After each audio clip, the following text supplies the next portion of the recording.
Hola, hola de nuevo. Vamos a seguir con la explicación del epígrafe dedicado a los factores de riesgo laboral o las condiciones de trabajo, que sabíamos que se subdividen en tres grandes grupos: las condiciones de seguridad, los factores de riesgo medioambiental y los factores de riesgo ergonómicos o psicosociales.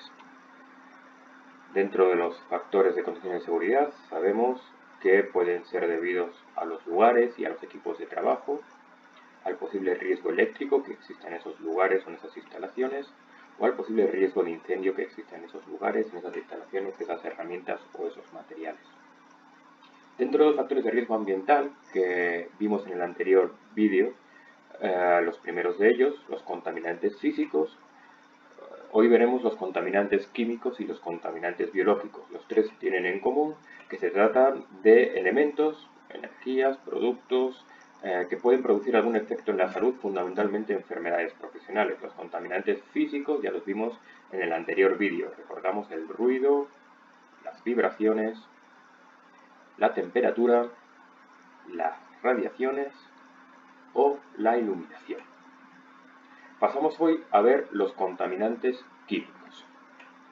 ¿Qué es un producto químico y qué es un producto químico peligroso? Pues es una sustancia que debe ser no orgánica. Si fuera orgánica lo meteríamos en el siguiente grupo, en el del contaminante biológico. Por lo tanto es una sustancia inorgánica que es peligrosa. Peligrosa para el ser humano porque le puede producir algún tipo de enfermedad, o para el medio ambiente, porque son peligrosos para el medio ambiente, y lo son por sus propiedades físicas o químicas, pues porque sean explosivos, porque sean inflamables, porque sean catalizadores de un incendio, por ejemplo el oxígeno, que es su comburente, o porque tengan propiedades toxicológicas, es decir, puedan ser tóxicos su ingesta, o pueden ser corrosivos, pues algo que nos caiga sobre la piel y nos haga daño en la piel, irritables, inflamables, sensibilizantes, generadores de algún tipo de alergia, etc.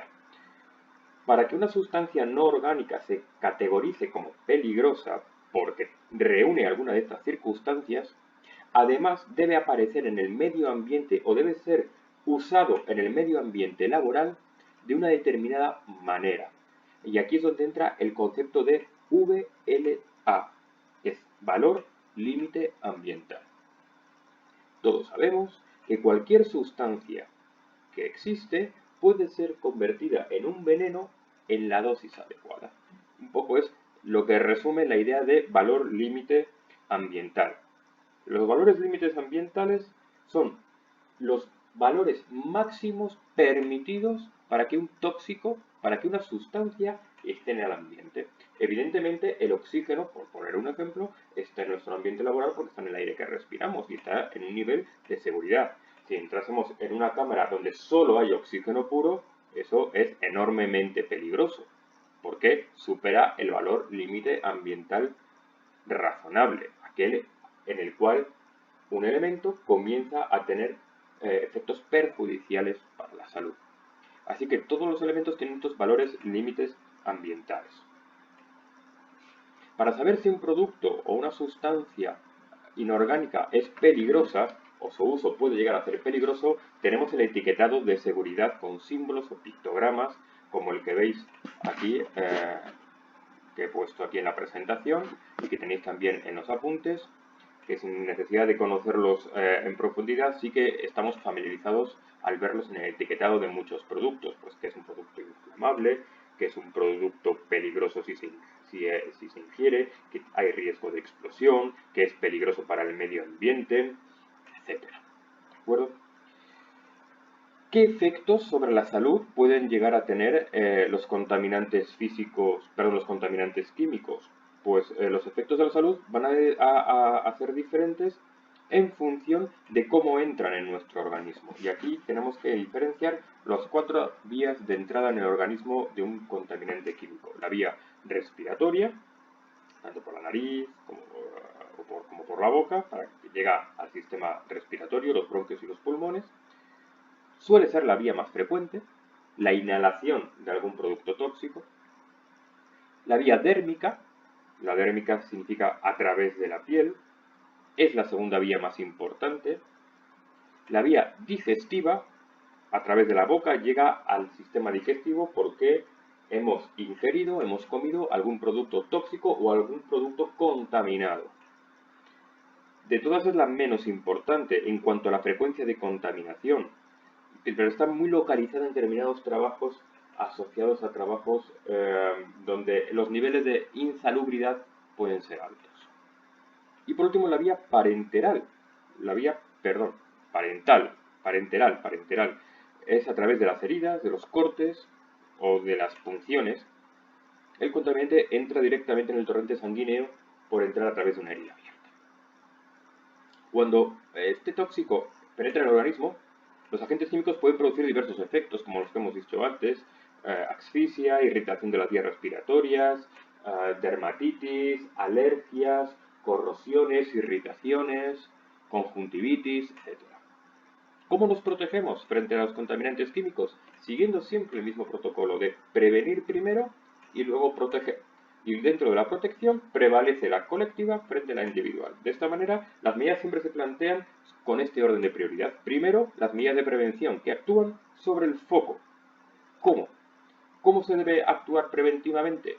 Primero, intentando sustituir al producto tóxico por un producto seguro, un producto que no sea tóxico.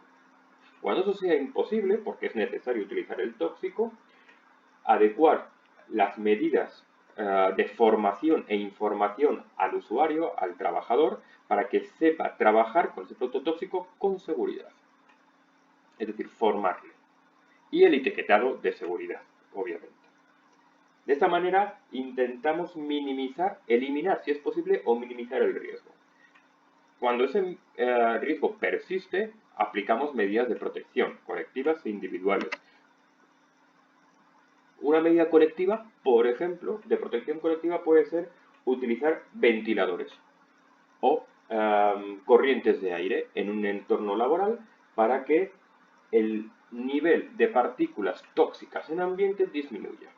Por ejemplo, las corrientes de aire que se generan artificialmente en un taller mecánico, generando dos ventiladores opuestos que generan una corriente de aire para que el humo del coche que está siendo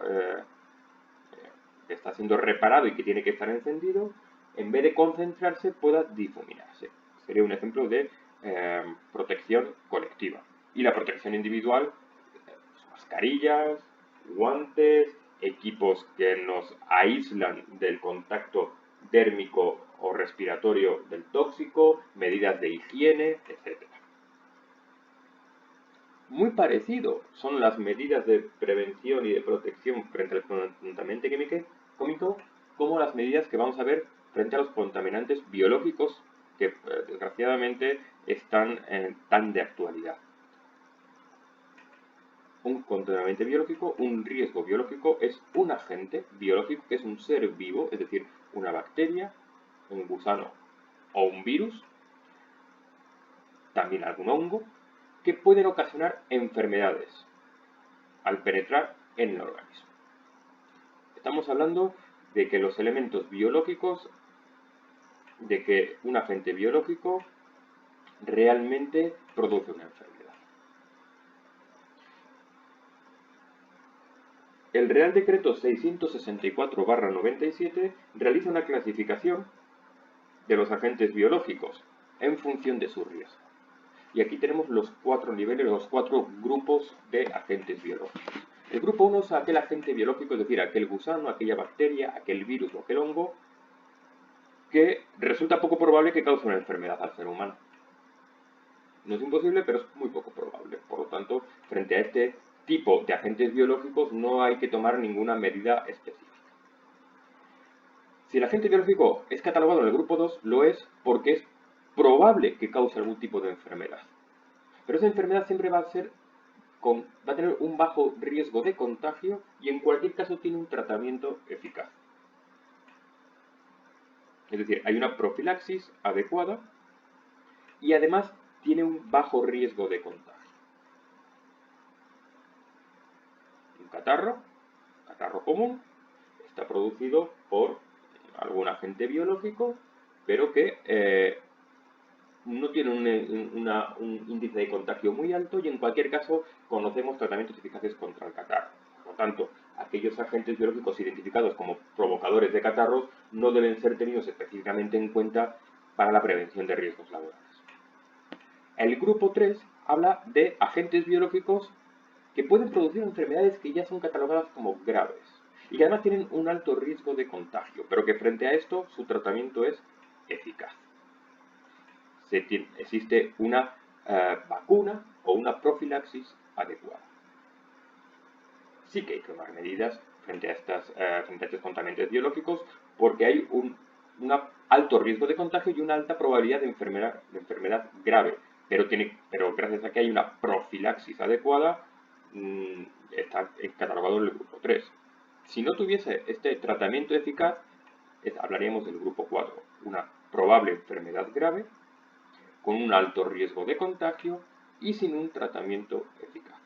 Desgraciadamente, el escenario en el que estamos actualmente con el COVID-19. Las vías de entrada del contaminante biológico son exactamente las mismas que las del contaminante químico y las medidas de prevención y protección son extremadamente similares. Prevención, intentando evitar el uso de elementos que puedan contener agentes biológicos por aquellos inocuos. En la medida en que esto no sea posible, formación e información sobre el uso de este tipo de materiales con agentes biológicos. Y en un segundo nivel de protección colectiva y protección individual. Para el próximo vídeo, y lo finalizaremos ya el tema viendo los riesgos ergonómicos y psicosociales. Un saludo.